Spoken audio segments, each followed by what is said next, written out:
Hey everybody. All right, first let's see if this is a reading that's meant for you. So pinch your fingers together. Does this reading have something I need to hear? Pull. If the answer is yes, then your fingers won't come apart. If the answer is no, they will come apart. Okay?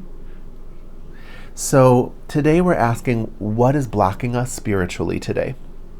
And remember, again, with daily readings, the intensity of the meanings take a few steps down, right? What we're seeing here first is that the central card is the Mountain card. This is a card of obstacle.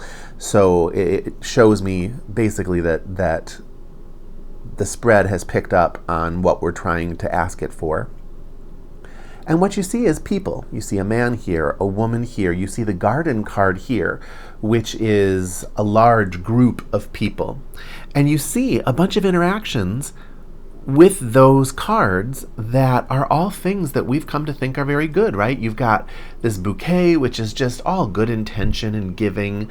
You've got this lily, which is usually a card of satisfaction and graciousness and things like that. Although below a main character, sometimes it can mean that they're trampling that. I don't think that's what this means for this spread, though. Here we have dog, which, speaks of loyalty, and key, which is telling us that there's something very important in this row, and letter, which is communications. So when you put all this together, what we see is that your interactions with people are creating an obstacle, and this is kind of the key to the reading. All right?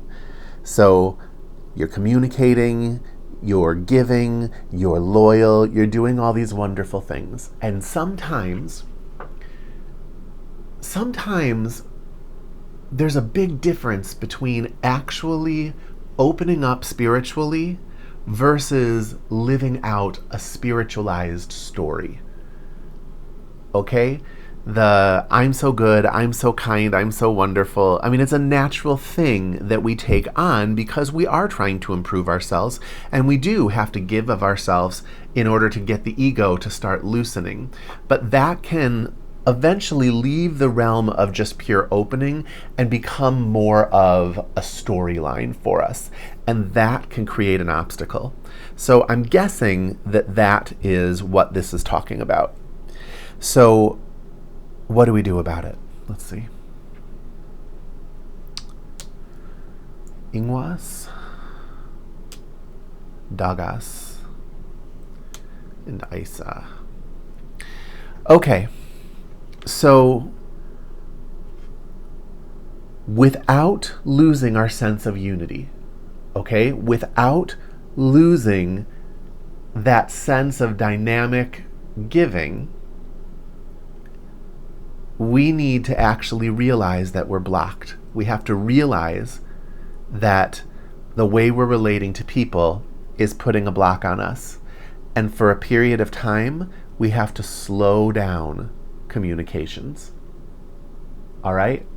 When you are stuck in a cycle like this, really the only way to realize it is to step out of it. And when you step out of it, what you're going to probably notice is that you're a little addicted to it. You're a little addicted to the busy and to the people and to their feedback and to their appreciation. But you can't always see that until you actually put a halt to that process.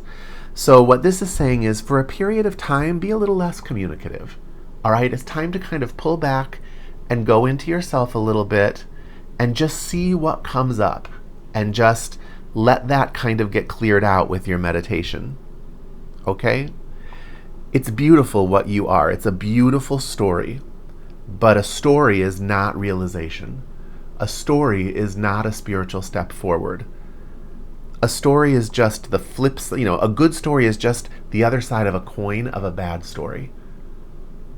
At the end of the day, your spiritual steps always involve getting off the coin.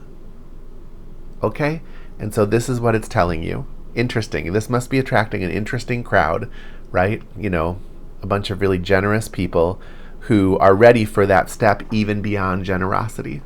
The change that it takes for you to become generous and kind and giving All of that kind of draws you forward spiritually. But a time comes where you have to let go of the story of that, while still recognizing your place within the good of the whole. All right, everybody. That's what I've got for you. Good luck with that, and I will see you in another video.